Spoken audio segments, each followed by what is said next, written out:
O tema agora é prisão preventiva, tema que foi muito alterado pelo pacote anticrime, muita coisa a gente vai ver. Esse é um tema enorme dentro do Código de Processo Penal, mas o nosso objetivo na aula é somente tratar das alterações. O que a gente precisa ficar atento, que vai vir de novidade nas provas, acerca do tema prisão preventiva. Então a gente vai aqui fazer um apanhado dos dispositivos que foram alterados com os devidos comentários acerca dessas normas. Então a gente passa agora ao artigo 311 do Código de Processo Penal, um dos dispositivos alterados. Diz o 311, em qualquer fase da investigação policial ou do processo penal, caberá a prisão preventiva decretada pelo juiz a requerimento do Ministério Público, do querelante ou do assistente ou por representação da autoridade policial. Redação dada pela Lei 13.964 de 2019. O que muda de tão importante na redação desse artigo 311? Se antes era possível para o juiz decretar prisão preventiva de ofício na fase de ação penal, agora não pode mais. Agora, para o juiz decretar prisão preventiva, deve haver requerimento, conforme a regra do artigo 311 do Código de Processo Penal. Isso significa que, se for na fase de investigação, quem vai fazer esse pedido ao juiz é a autoridade policial ou o Ministério Público. O juiz não pode de ofício, já não podia antes e agora menos ainda. Antes da redação do 311 ser alterada, ou seja, antes do pacote anticrime, admitia-se que na fase de ação penal, de ofício, o juiz pudesse decretar prisão preventiva, mas agora nem isso. Se estivermos na fase de ação penal, tem que haver provocação do Ministério Público ou do querelante na ação penal privada, ou ainda do assistente de acusação, mas não pode o juiz decretar de ofício prisão preventiva nem na fase de investigação preliminar, nem na fase de ação penal, com a nova redação do pacote anticrime. Esse é um ponto que vai começar a cair forte. Artigo 312 também, alterado pelo pacote anticrime. A prisão preventiva poderá ser decretada como garantia da ordem pública, da ordem econômica, por conveniência da instrução criminal ou para assegurar a aplicação da lei penal, quando houver prova da existência do crime e indício suficiente de autoria e de perigo gerado pelo estado de liberdade do imputado. Redação dada pela Lei 13.964 de 2019. Veja que houve esse acréscimo do perigo gerado pelo estado de liberdade do imputado e a gente não vê diferença substancial naquilo que a gente já conhecia como ordem pública, garantia da ordem pública. Veja que esse perigo quanto à liberdade, que é o periculum libertatis que a gente conhece, isso está ligado ao risco de reiteração criminosa, o que já era associado à garantia da ordem pública.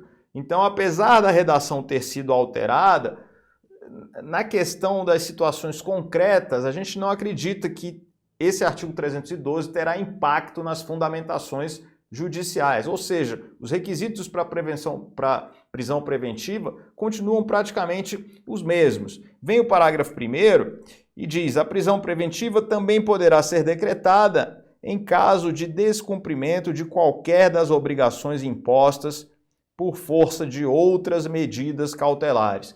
Então, esse parágrafo 1º aí está dizendo que, uma vez tendo sido decretada uma medida cautelar anterior e descumprida, o juiz pode decretar a prisão preventiva.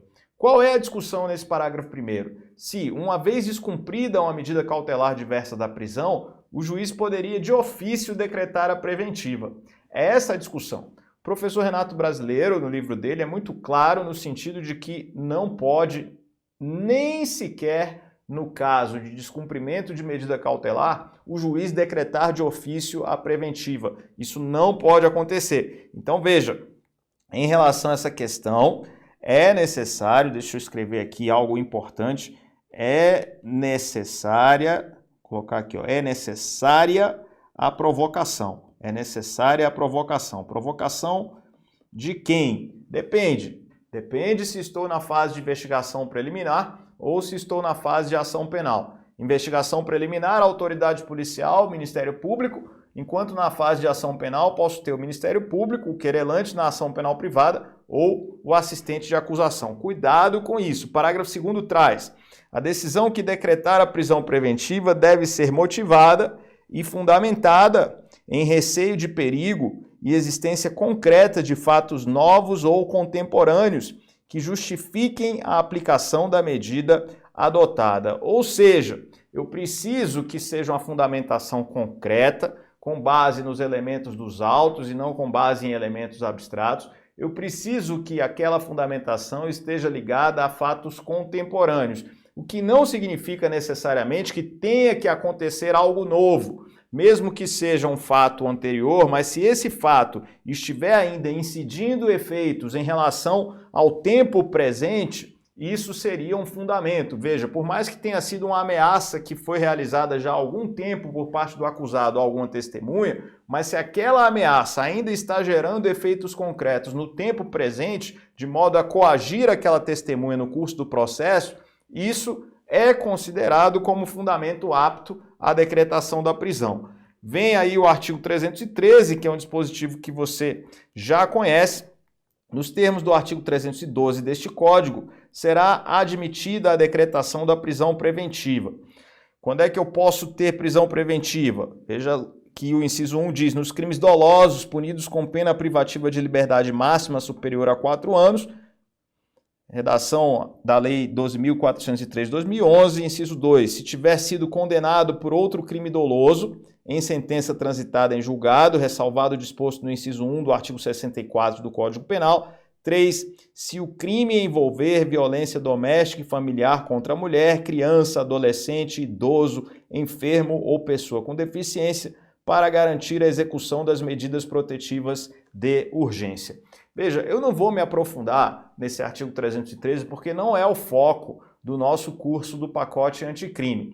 A redação desse 313, desde 2011, que ela já está aí, não mudou essa parte relativa aos incisos que a gente acabou de ler. Eu não vou especificar comentários sobre isso, não é o nosso foco, mas é só para você ver que em relação a esse artigo 313, nós tivemos o acréscimo de alguns parágrafos importantes, e é nesses parágrafos que eu quero trabalhar agora, ó, porque o parágrafo 1º do 313 vai dizer: também será admitida a prisão preventiva quando houver dúvida sobre a identidade civil da pessoa ou quando esta não fornecer elementos suficientes para esclarecê-la, devendo o preso ser colocado imediatamente em liberdade após a identificação, salvo se outra hipótese recomendar a manutenção da medida. Vem o parágrafo 2º e diz: não será admitida a decretação da prisão preventiva com a finalidade de antecipação de cumprimento de pena ou como decorrência imediata de investigação criminal ou da apresentação ou recebimento da denúncia, incluído pela Lei 13.964 de 2019. Veja, para mim fica muito claro nesse parágrafo 2º que a questão da execução provisória da pena está sendo vedada pelo Código de Processo Penal e a gente já viu que o entendimento do Supremo, que tende agora a ser um entendimento estável, pelo menos durante um longo tempo, é no sentido de não se admitir a execução provisória da pena. O cumprimento da pena só poderá ocorrer após o trânsito em julgado. Então, não pode a prisão preventiva ter esse papel de antecipação de cumprimento de pena, o parágrafo 2º deixando isso muito claro. E o 315 trouxe aí alguns pontos importantes que a gente precisa compreender. A decisão que decretar, substituir ou denegar a prisão preventiva será sempre motivada e fundamentada. Vem o parágrafo 1º e diz: na motivação da decretação da prisão preventiva ou de qualquer outra cautelar, o juiz deverá indicar concretamente a existência de fatos novos ou contemporâneos que justifiquem a aplicação da medida adotada. Eu volto a dizer, fatos novos ou contemporâneos. Fato novo é um fato recente que aconteceu e que faz com que o juiz decrete a prisão ou mantenha a prisão. Enfim, o fato contemporâneo não necessariamente precisa ser novo. Veja, o fato contemporâneo pode até ser um fato num passado um pouco mais distante, que, no entanto, os efeitos desse fato ainda estão vigentes no momento contemporâneo. Isso o juiz pode considerar para efeito de ou decretar ou manter a prisão preventiva. Vem o parágrafo 2º que vai dizer de que forma o juiz não pode fundamentar uma prisão preventiva. Não se considera fundamentada qualquer decisão judicial, seja ela interlocutória, sentença ou acórdão que 1. Limitar-se à indicação, à reprodução ou à paráfrase de ato normativo sem explicar sua relação com a causa ou a questão decidida. 2. Empregar conceitos jurídicos indeterminados sem explicar o motivo concreto de sua incidência no caso. Leia-se garantia da ordem pública de forma abstrata, por exemplo. 3. Invocar motivos que se prestariam a justificar qualquer outra decisão, como a gente vê de vez em quando o juiz dizendo, não, trata-se de espécie de delito que está aterrorizando a sociedade, e usa essa expressão para vários tipos de delitos, sem fazer distinção entre eles e sem fazer distinção entre os fatos concretos. 4. Não enfrentar todos os argumentos deduzidos no processo, capazes de, em tese, infirmar a conclusão adotada pelo julgador. Um recado aí para juízes que não leem, muitas vezes, as alegações finais, notadamente as alegações finais da defesa. 5. Limitar-se a invocar precedente ou enunciado de súmula, sem identificar seus fundamentos determinantes, nem demonstrar que o caso sob julgamento se ajusta àqueles fundamentos. Quantas decisões a gente já tem, ou até já teve, ou até tem, que o juiz simplesmente usa a redação de uma súmula sem fazer qualquer associação com o caso concreto para, por exemplo, indeferir um pedido. 6.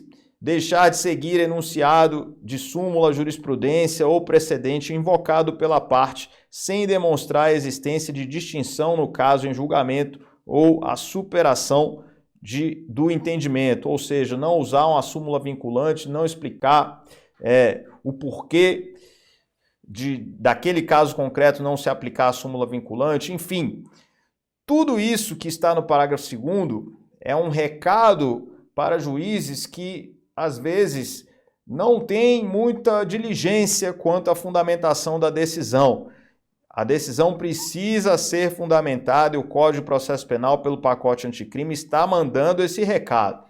O artigo 316 traz um dispositivo importante.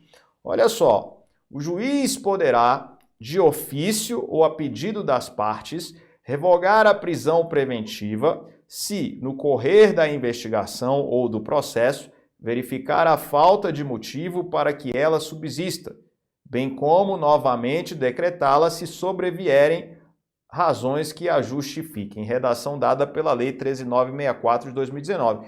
Eu chamo a sua atenção. É o seguinte, é óbvio que o juiz pode revogar uma prisão preventiva de ofício. Não precisa ter pedido para que o juiz revogue a prisão preventiva. A defesa não precisa pedir isso. O juiz, entendendo que é o caso de revogação, sem pedido de qualquer das partes, pode haver essa revogação. O 316 está dizendo, no entanto, que uma vez revogada a prisão, o juiz, verificando motivos para uma nova decretação, poderá fazê-lo. Verdade. A discussão, no entanto, poderá fazê-lo de ofício ou ele precisa de provocação do Ministério Público, provocação do querelante na ação penal privada ou do assistente de acusação? Mais uma vez, se quisermos realmente adotar o sistema acusatório que a Constituição consagra, não tenha dúvida de que o juiz vai precisar de nova provocação. Uma vez já tendo revogado a prisão, querendo decretá-la novamente, precisa haver sim provocação do Ministério Público, do querelante, do assistente, para que ele possa fazer essa decretação. O parágrafo único que a gente vê agora foi uma revolução. Esse parágrafo único é muito importante, já está dando o que falar na jurisprudência. Olha o que ele diz. Decretada a prisão preventiva, deverá o órgão emissor da decisão revisar a necessidade de sua manutenção a cada 90 dias, mediante decisão fundamentada de ofício sob pena de tornar a prisão ilegal.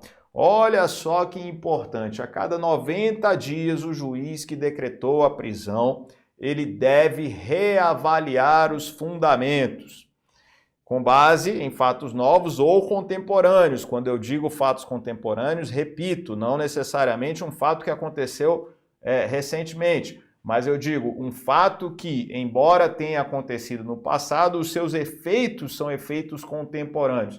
Isso precisa ser avaliado. Então, por exemplo, eu sou defensor titular no Tribunal do Júri de Sobradinho, aqui no Distrito Federal. A juíza, ela pede os autos conclusos quando dá 80 dias, para não superar os 90. Então, ela fundamenta e para poder reavaliar a prisão preventiva, e nessa mesma reavaliação, ela já diz que quer os autos conclusos em 80 dias. Para quê? Para que quando estejam conclusos para ela decidir novamente, não supere os 90, que aí ela recebe em 80 dias, em 3 ou 4 dias está reavaliando a prisão novamente para não superar os 90, compreendeu? Então essa é a ideia, porque eu já ouvi gente dizer, não, mas é muito trabalho para o juiz. Veja, reavaliar a prisão a cada 90 dias, e isso considerando que o juiz tem também o apoio de assessores para verificar esses fatos e depois decidir, não é muita coisa não. Basta o cartório se organizar, basta que haja uma organização no juízo para que a cada 90 dias haja essa reavaliação. O que não pode é ser como era antes, que a pessoa ficava presa por um longo tempo, muitas vezes sem qualquer fundamentação nova por parte do juiz. Ou seja, aquela prisão ali, ela ficava já mofada, né? Às vezes por um fato muito antigo, uma coisa que aconteceu há muito tempo, a pessoa ficava presa preventivamente por longo período. O objetivo desse parágrafo único é evitar que isso aconteça. E já está dando o que falar na jurisprudência. Ó. A gente vai para um julgado aí do Superior Tribunal de Justiça, muito importante. Olha só que importante esse julgado do STJ.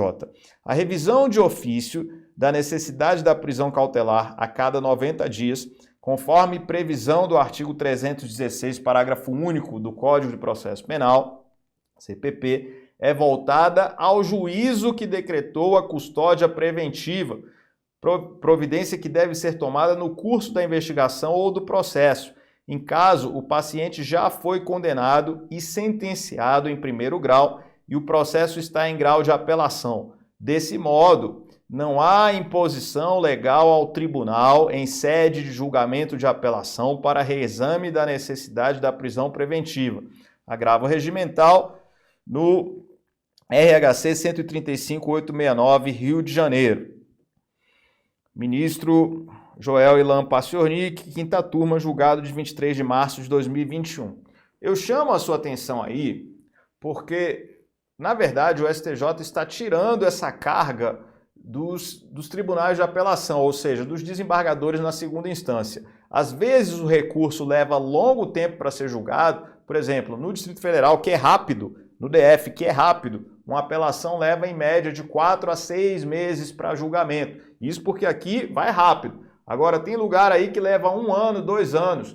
O STJ está dizendo que o desembargador não tem a obrigação de, nesse período, ficar reavaliando a prisão preventiva. Se houver algum pedido para tanto, que seja feito ao juiz que decretou a prisão. Esse é o ponto, porque o STJ não deixou claro se esse juiz de primeira instância que decretou a prisão, se ele precisa ficar reavaliando a prisão quando o recurso está pendente, ou se isso precisa ser pedido. O STJ não disse o que deve ser feito, apenas retirou, basicamente, essa carga dos desembargadores de segunda instância. Ou seja, enquanto houver pendência de julgamento de apelação, não cabe aos magistrados de segunda instância, leiam-se, desembargadores, ficar avaliando a cada 90 dias os motivos da prisão. Esse é que é o ponto.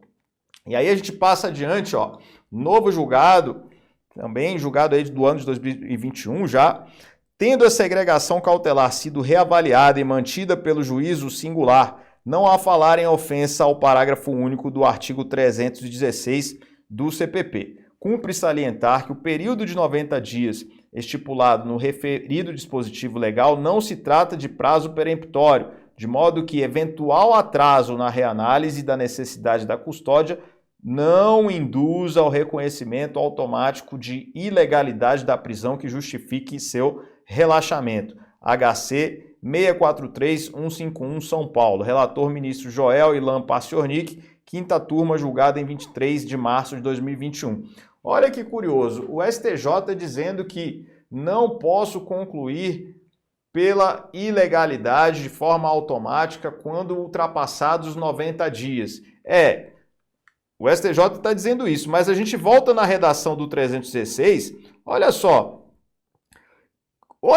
essa redação do 316 no parágrafo único. Decretada a prisão preventiva, deverá o órgão emissor da decisão revisar a necessidade de sua manutenção a cada 90 dias, mediante decisão fundamentada de ofício, sob pena de tornar a prisão ilegal. Eu não consegui compreender o entendimento do Superior Tribunal de Justiça, nesse julgado que a gente acabou de ver, dizendo que não induz, ou seja, passado o prazo de 90 dias, não induz ao reconhecimento automático de legalidade para justificar o relaxamento, quando o parágrafo único do 316 está dizendo claramente que passado o prazo de 90 dias a prisão se torna ilegal. Não dá para compreender como que o STJ chegou a essa conclusão de que não há o reconhecimento automático da ilegalidade, quando a letra da lei está dizendo claramente que a prisão se torna ilegal passados 90 dias. Incompreensível realmente esse julgado do Superior Tribunal de Justiça. O que diz o STF? O STF no HC 196532, primeira turma, relator ministro Marco Aurélio, um julgado de 15 de março de 2021, que vai dizer: apresentada a motivação suficiente à manutenção da prisão, observado o prazo de 90 dias entre os pronunciamentos judiciais, fica afastado o constrangimento ilegal. Nada demais nesse julgado, se teve aí o fundamento suficiente a cada 90 dias, está tudo certo. E aí vem o Supremo em outro julgado, que vai dizer o seguinte, segunda turma, que vai dizer... Aí o relator ministro Gilmar Mendes, julgado de 29 de março de 2021, agrava o regimental no habeas corpus, necessidade de reavaliação da prisão preventiva à luz do artigo 316, parágrafo único do CPP. O plenário desta corte, nos autos da suspensão de liminar 1395, firmou o entendimento no sentido de que a falta de reavaliação da prisão preventiva a cada 90 dias, nos termos do artigo 316, parágrafo único do CPP, não gera direito à revogação automática da prisão preventiva, agravo improvido. O Supremo no mesmo sentido do STJ, sem entrar em muitos detalhes, não gera a revogação automática segundo o Supremo Tribunal Federal, quando o próprio artigo 316, parágrafo único, está dizendo que a prisão se torna ilegal. E a ilegalidade, portanto, ensejaria o natural relaxamento da prisão. Mas nem o STJ, nem o Supremo Tribunal Federal estão corroborando aquilo que, na nossa opinião, está de forma muito clara na própria redação da lei. Então, esse é o ponto importante aí. Agora, nesse final da nossa aula, a gente vai ver alterações em relação às medidas cautelares diversas da prisão. A gente já falou de prisão preventiva e eu quero agora trabalhar com as medidas cautelares nesse tempo que resta aí para a gente fechar. Então a gente vai para as medidas cautelares diversas da prisão, vai ser uma abordagem rápida aí para a gente ver o que mudou em relação às medidas cautelares. Então, o 282, e nesse slide que aparece para você na tela, a gente não tem novidade na redação, o 282, que vai dizer que as medidas cautelares previstas neste título deverão ser aplicadas, observando-se a 1. Necessidade para aplicação da lei penal para a investigação ou a instrução criminal e, nos casos expressamente previstos, para evitar a prática de infrações penais. Adequação da medida à gravidade do crime, circunstâncias do fato e condições pessoais do indiciado ou acusado. Parágrafo 1º, as medidas cautelares poderão ser aplicadas isolada ou cumulativamente. Eu não vou também adentrar a detalhes, não houve alteração aqui desde 2011. O nosso objetivo aqui é abordar alterações trazidas pelo pacote anticrime. E aí o parágrafo 2º vai trazer, as medidas cautelares serão decretadas pelo juiz a requerimento das partes ou quando no curso da investigação criminal por representação da autoridade policial ou mediante requerimento do Ministério Público, redação dada pela Lei 13.964 de 2019. Aí sim, eu vi alteração. Antes do pacote anticrime, admitia-se na fase de ação penal decretação de ofício de medida cautelar diversa da prisão. Não pode mais. Assim como a prisão preventiva não pode mais ser decretada de ofício pelo juiz, também no caso de medidas cautelares diversas da prisão, não podemos mais ter essa decretação de prisão preventiva de ofício. Vem o parágrafo 3º e vai dizer: ressalvados os casos de urgência ou de perigo de ineficácia da medida, o juiz, ao receber o pedido de medida cautelar, determinará a intimação da parte contrária para se manifestar no prazo de 5 dias, acompanhada de cópia do requerimento e das peças necessárias, permanecendo os autos em juízo, e os casos de urgência ou de perigo deverão ser justificados e fundamentados em decisão que contenha elementos do caso concreto que justifiquem essa medida excepcional. Então, uma vez feito o pedido de medida cautelar, ressalvados os casos urgentes, o juiz, em nome do contraditório, intimará a parte contrária. O Ministério Público, portanto, pedindo a medida cautelar, a defesa será intimada para se manifestar nesse prazo de 5 dias. O inverso também pode ocorrer. A defesa pode pedir que uma medida cautelar seja decretada, por exemplo, no lugar de uma prisão preventiva, uma medida diversa da prisão. O Ministério Público também vai se manifestar nesse prazo de 5 dias. Se for urgente, o juiz já pode decidir mesmo antes dessa manifestação. Mas não havendo essa urgência toda, o juiz então intima a parte contrária para essa manifestação em 5 dias em nome do contraditório. A gente passa ao parágrafo 4º, que vai dizer: no caso de descumprimento de qualquer das obrigações impostas, o juiz, mediante requerimento do Ministério Público, de seu assistente ou do querelante, poderá substituir a medida, impor outra em cumulação ou, em último caso, decretar a prisão preventiva nos termos do parágrafo único do artigo 312 deste Código. Esse parágrafo 4º agora deixa muito claro que, para que o juiz possa substituir a medida por outra, impor outra em cumulação ou decretar a prisão preventiva como última ratio, em último caso, precisa de provocação. O juiz precisa de provocação. Antes, não. Por exemplo, uma medida cautelar que fosse descumprida, o juiz podia decretar a prisão preventiva, notadamente na fase de ação penal, aí que podia mesmo. Então, agora não. Agora deve haver, por parte do Ministério Público, essa provocação, mas veja, se for na ação penal, ou na ação penal também o querelante, na ação penal privada ou assistente de acusação, e na investigação preliminar, eu preciso que isso seja pedido pelo delegado de polícia ou pelo Ministério Público. O que precisa ficar claro para você é que essa questão de decretar cautelar de ofício acabou, seja na fase de investigação preliminar, seja na fase de ação penal. O parágrafo 5º vai dizer: o juiz poderá, de ofício ou a pedido das partes, revogar a medida cautelar ou substituí-la quando verificar a falta de motivo para que subsista, bem como voltar a decretá-la se sobrevierem razões que a justifiquem. Então, o que a gente tem? É claro que a revogação da medida cautelar ela pode ocorrer de ofício a qualquer tempo. Isso não precisa de pedido. Agora, a substituição, no nosso sentir, ela vai precisar sim de uma provocação de alguma das partes. O juiz não poderia fazer essa substituição de ofício.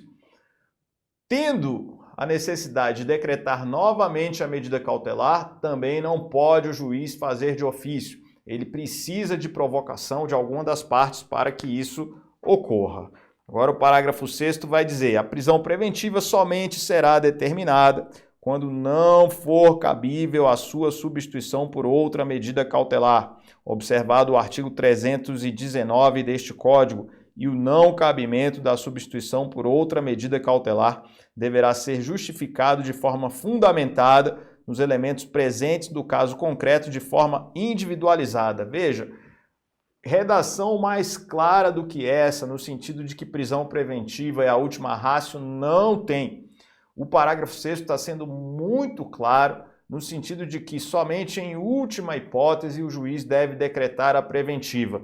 E, uma vez decretando a preventiva, ele deve, na fundamentação, explicar por que as demais medidas cautelares não são suficientes no caso concreto. Isso é muito importante, ó. Então não é só fundamentar a preventiva e explicar também por que não está decretando a medida cautelar adversa. Cuidado com isso, cuidado, muito, muito importante esse parágrafo 6º.